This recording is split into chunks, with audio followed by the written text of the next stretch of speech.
Hello, everyone, and welcome back to another episode of our podcast, Beneath Your Skin. This is Gaia, and I'm still trying to make sense to the madness around me. Yeah, I'm pretty much the same boat. Zoe here, spending her time watching horror movies and anime and playing Bloodborne. That's my new thing. I was like, oh, I'm getting quite far in that. And it's, beautiful and gothic and has demons in it, so it's right up my alley. The moment you will hear me say that I'm starting gaming, you can make sure the apocalypse is upon us. So let's hope it will never happen. I have no skills in gaming and I have no connection between my brain and my thumbs. Ask anyone who knows me, and they will tell you horror stories about me trying to have Batman walking through a door and smashing him against the wall, or horror stories about me being trapped in a room trying to play The Last of Us, and people asking me, Gaia, why the hell are you walking against that wall? The door is behind you, and I can't even turn my character. So, no, it's a no. But today we want to talk to you and analyze the Mexican movie called Mark of the Devil. And boy, was that a strange trip. Like, when it first started, I was like, oh, this is good. And then I can pinpoint the exact moment it totally jumped the shark. I was like, this is interesting. This is interesting. Why is that guy flying? What?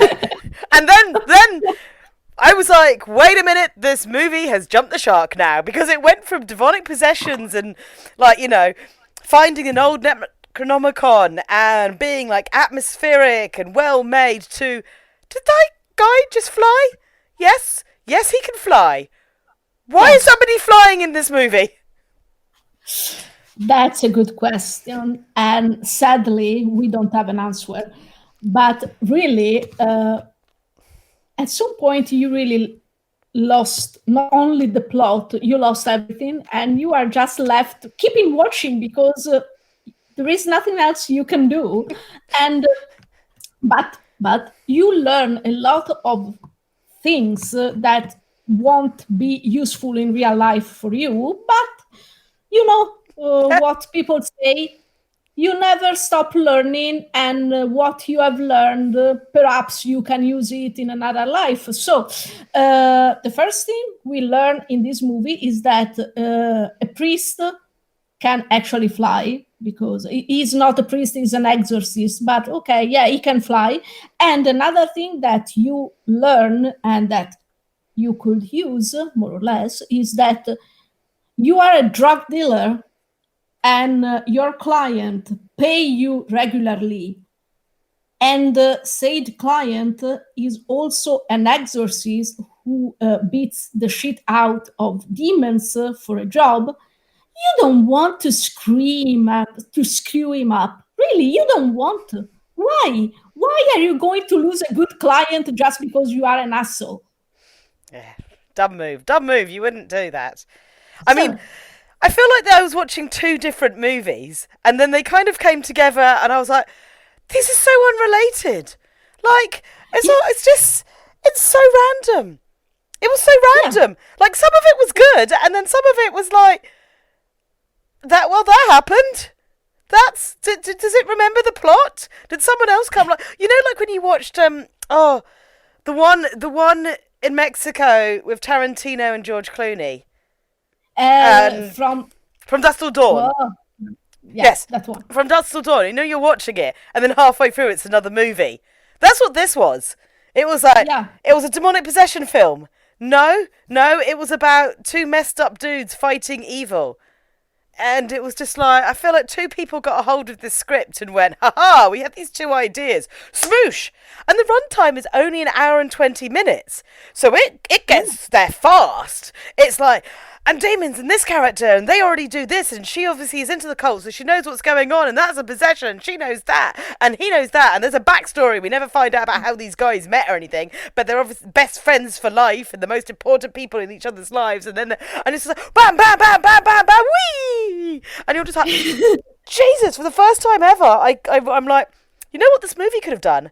Slowed down a bit. This one could have been a bit longer, bit slower, maybe a bit more character development and background, rather than bam, bam, bam, here's a guy's bum, bam, bam, bam, they're dead now, bam. And I was like, whoa, whoa, she's in an MRI scanner, wait a minute, whoa, that's, we're coughing up, a portal to hell is opening on his chest.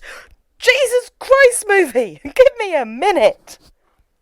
Yes, give me a minute to catch up with you, because honestly, when we start the movie, and like many movies nowadays, this one too start with a small prequel. So we have beautifully done bird's eye view scene, and we see the countryside in Mexico. I had no idea that the countryside in Mexico looked like that, but hey, that's just me being ignorant. And we are thrown into a small room with a child tied on a bed and an exorcist trying to exorcise him, but whoops, I've lost him. I couldn't do anything else. So the relatives are like, he can't be buried here. So the priests take the body, and at some point he throws him away like it was yesterday garbage. Okay, that's not a nice way to get rid of a body. And of course, we see a crown, and we know what the crown represents. And we find out who the child is not so dead. Yeah. Oh, well, more or less. He's dead, but not dead. And okay, well, then 30 years later, we have a mysterious book being anonymously sent to an university by a courier. So you have the most ancient book that people ever saw in their life, and they are like, "Ooh, look at this ancient book. Let's just touch him without clothes, and let's see. Yeah, this is written in Latin. No, that's not Latin. What kind of Latin did you study in your life?" And then keep touching it and caressing it, and then keep touching and touching. Okay, at some point the teacher at least uses tweezers to turn the pages, but then we forget the tweezers and they keep touching it with their fingers, and you are like, okay, if that really was an ancient book, you are actually destroying it. Do you know one of the things that really traumatized me? When the teenage girls get the book out and they bent the spine? And I'm like, no, don't break the spine. I don't do that on new books, let alone the ancient, potentially Necronomicon book. I was like, don't, why? Like, the first time she sees the book, she puts gloves on to turn the pages. Yeah. And then she goes, I'll just take it with me. She takes the gloves off. And then the assistant just closes it and wraps it in a shawl and hands it back to her. And I'm like... But that should be in like one of those air sealed unit type things. Like, if it's really like the oldest book you've ever seen, then why is it being exposed to the air? It would instantly crumble, and then you've broken the spine. And like, how bad is your security at home that your teenage daughter found that book within about 10 seconds of you putting it away? The next cut is you see the hand getting it back out again. You're like, Jesus.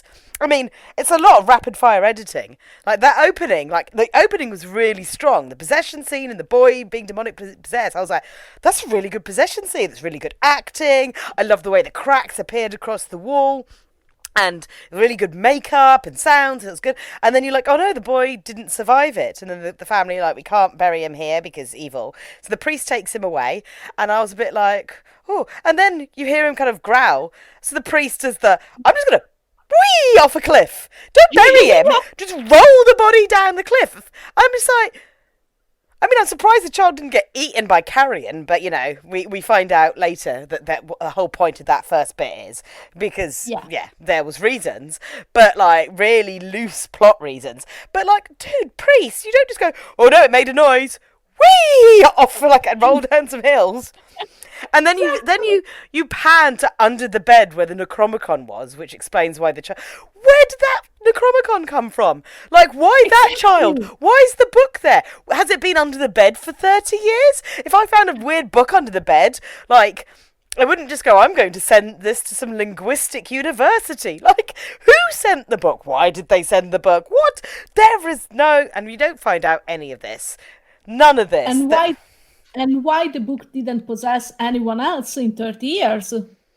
Yes. So are you telling me that you never cleaned that house and the book stayed there for 30 years?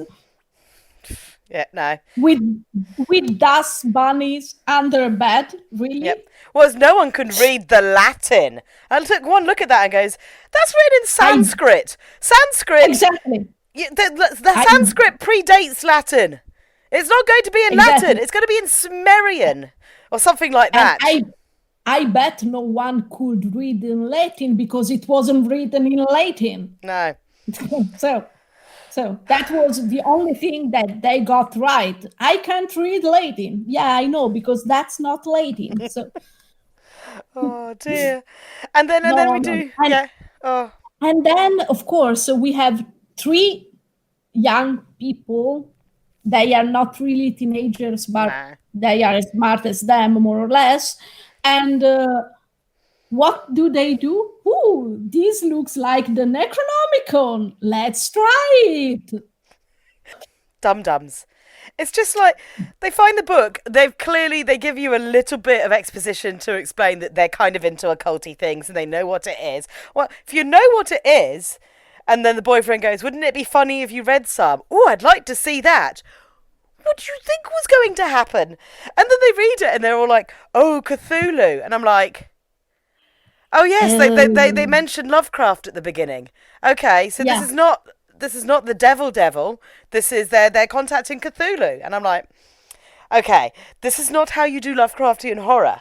Lovecraftian horror is about a slow descent into madness, weird cults and tentacles. I think Cthulhu was a little bit too used lately.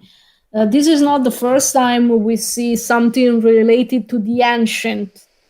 And if you people watched the 3rd season of Sabrina, Chilling Adventure of Sabrina, you know what I'm talking about. So it looks like everything in horror movies, they comes back in a circle. So the Ouija board, opening doors that should be left closed, or even Lovecraft and Cthulhu, apparently. Yep. So yeah, that was a little bit, a little weak as a plot. Yeah. But at some point, things change when Carl begins to fly, and you give up hope.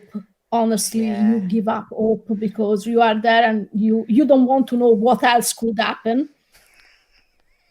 We start, and I think the editor was very good in this, with the cross editing. Every time whatever is possessing Camilla comes out, Carl in another part of the city is having an episode, and they are not good episodes, because he starts to choke on black glue thing, some gooey things, and he starts to literally going crazy. We find out he has a very particular diet. Yes, that was gross. Yeah, a little bit. And then finally we learn something more about Carl and Thomas. And another little thing, it looks like you can't be an exorcism if you aren't called Thomas. Yes, very important. Is that like our Yeah, third Thomas recently? We've had a few of them. exactly. Yeah. And of course, you can't be an exorcist if you don't wear the hat. Ah, yes, very important. Never forget the hat. I have to admit, the first time we saw Carl on screen, I thought about John Constantine. I was like, wait a moment, I know this aesthetic. And I was like, me like It's not very bad, much. Yeah, yeah. It was not kind of bad. like if you got like John Constantine and like Van Helsing, the Hugh Jackman one, and put them Yeah. together because he was blonde and he was smoking and he was a bit like I'm clearly like don't come too close to me. I've got issues, but at the same time I'm not a complete bad person. But I'm gonna fight some demons and I'm gonna tip my cowboy hat and I'm just like yeah, yeah, all Yeah. right. Yeah. You're not unattractive. Exactly. You've made me forgot about the first half of the movie, which Yeah. oh my! I mean, there's still so many silly bits. Like, oh, yes, but you know, for the time being, I'm like, oh, who are you? Yeah. And then I'm Yeah. like, but then he kept saying, I'm not a priest, and you're like, okay, so you're not a priest, okay, but you're scoring drugs, and you've got a best mate who is a priest. Ah, the drugs are for him, so you've got a like a druggy priest that you seem to have a nice close friendship with. That's nice. But like, and then everything is just so mental in this. It just jumps into insanity, including the Yeah. fact that like he's got a demon in him.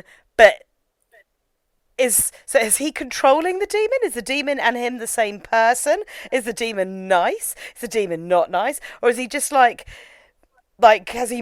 They never really fully explain how him and the demon in him works. All we know is No, that indeed. he gets black eyes. He can fly. Um, and then a weird And portal to hell thing starts opening on his chest with a big old pentagram and red and fire. yeah. And we know his diet.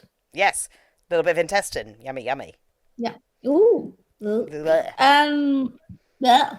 But yeah, I think I have a theory about the demon inside Carl.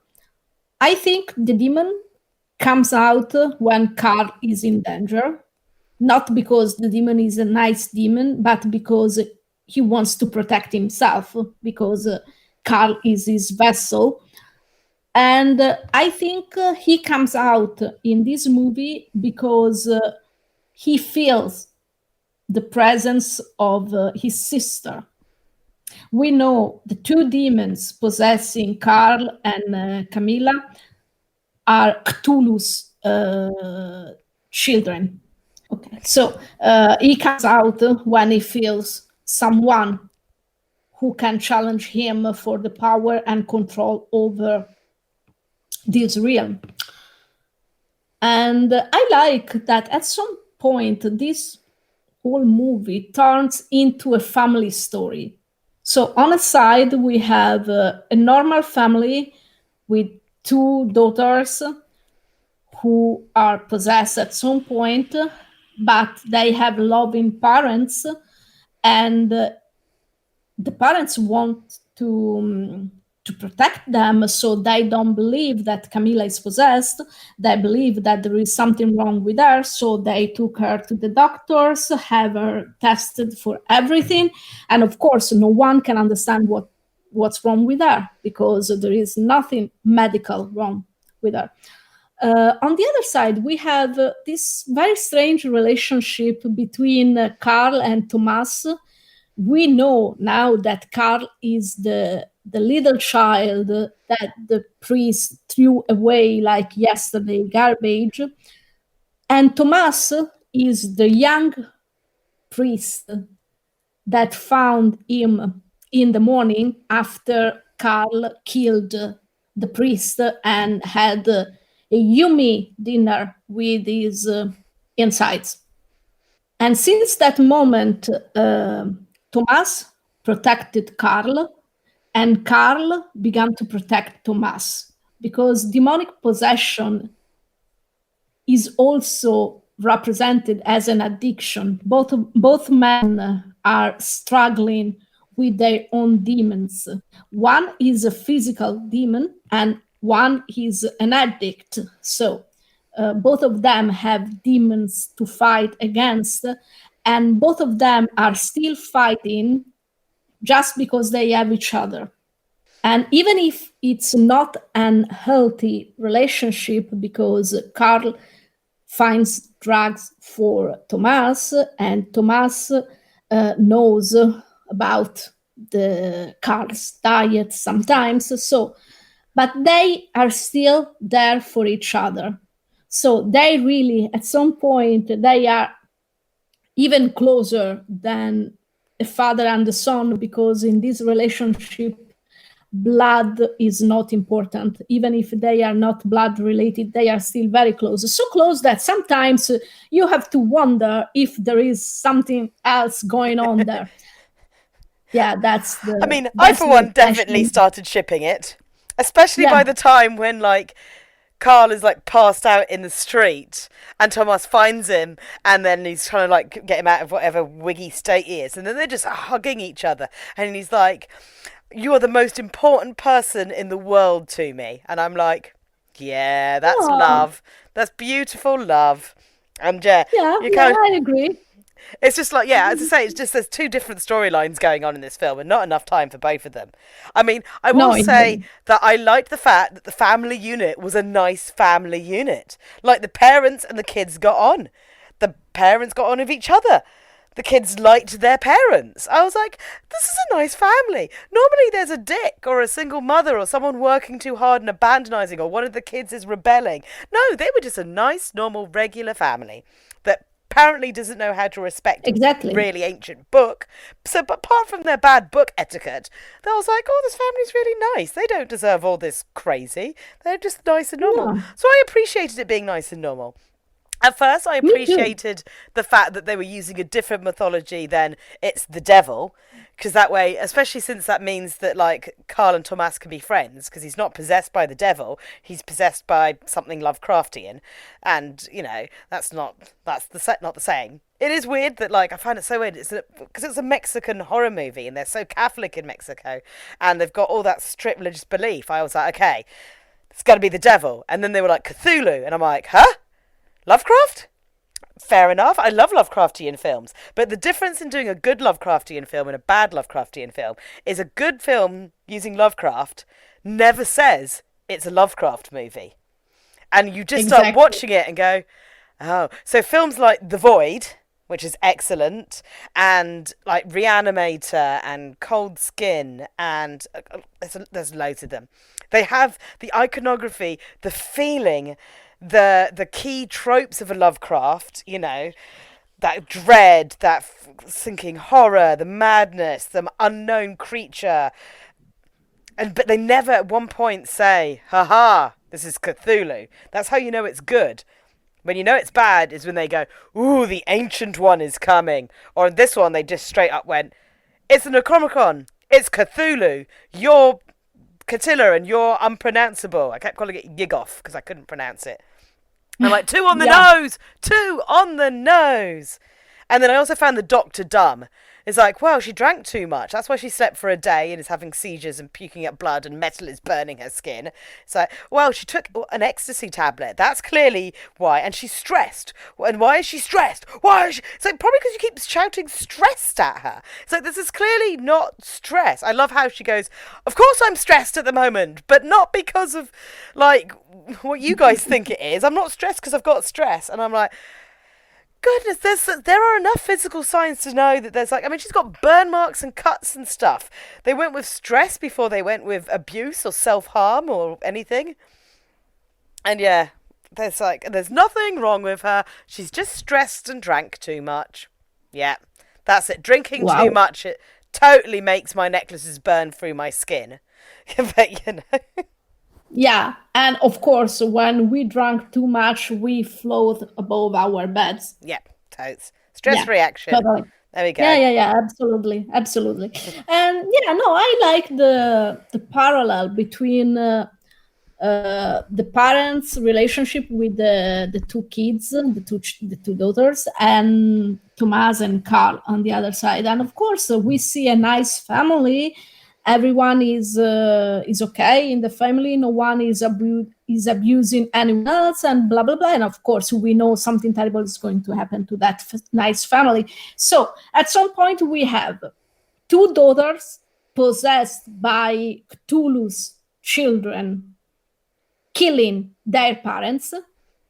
And on the other side, we have a father figure who is forced to kill his own son to free him.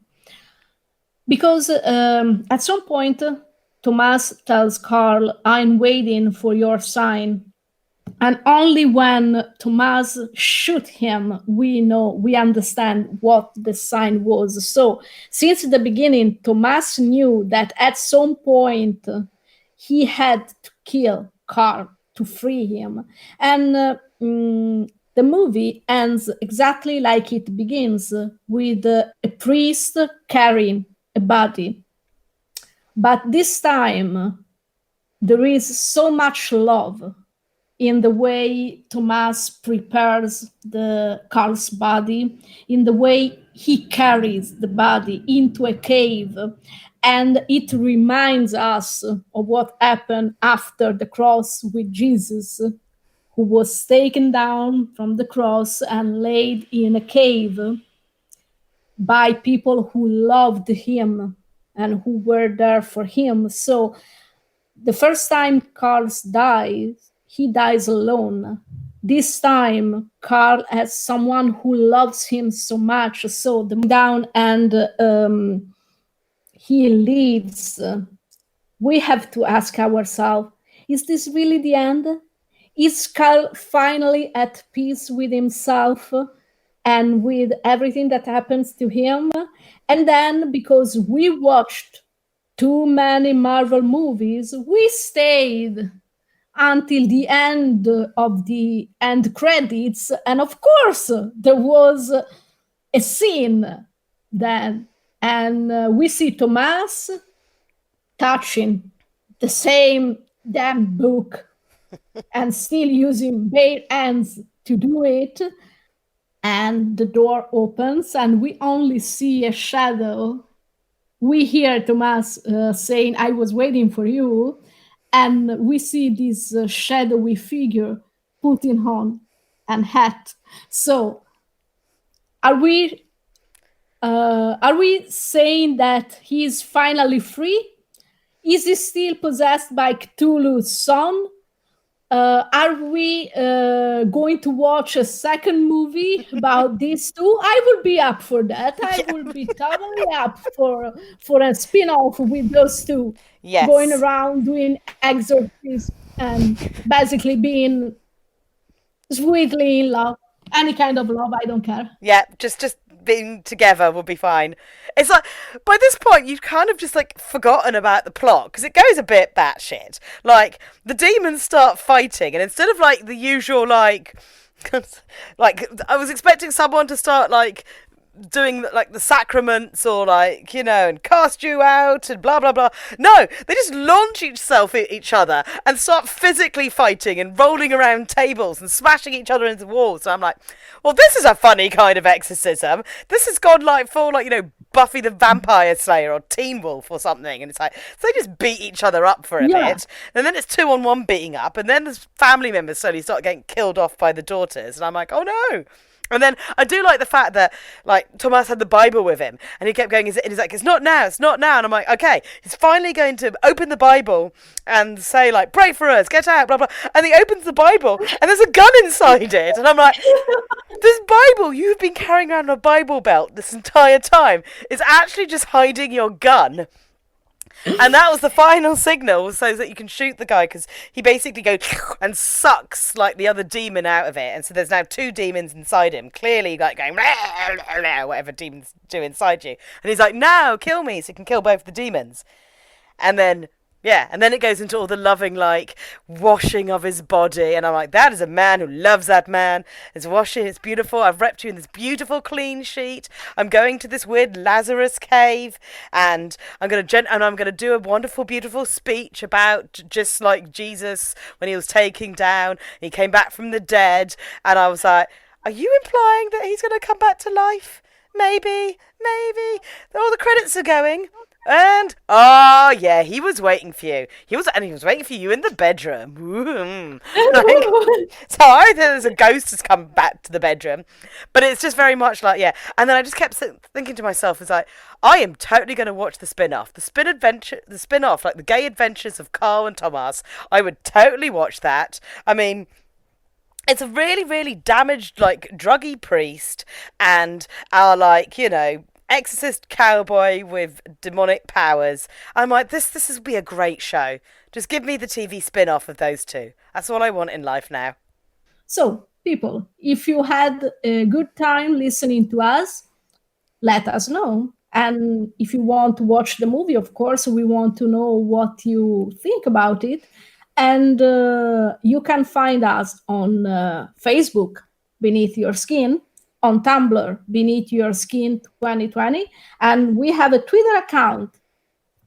So, yeah, if you want to join us, we are there and we want to hear from you. And thank you for listening to us. And it was good. Like always, Zoe, thank you so much for being there with me. And thank you so much for all you said about this movie. It was a pleasure. Bye bye. It's always a pleasure to talk to you, Gaia, and to review this film. This literally dropped on the weekend, and the minute I saw the trailers over the last 2 days, I was like, I gotta let Gaia know about this film. Gotta give it a go. I wasn't expecting the movie we got. As I say, it jumped the shark and then ended up giving me like a new ship to pair. So I was like, okay. But as always, it's a pleasure talking about these weird movies that I find. And I hope you enjoyed this podcast, and we'll see you next time. Bye, bye.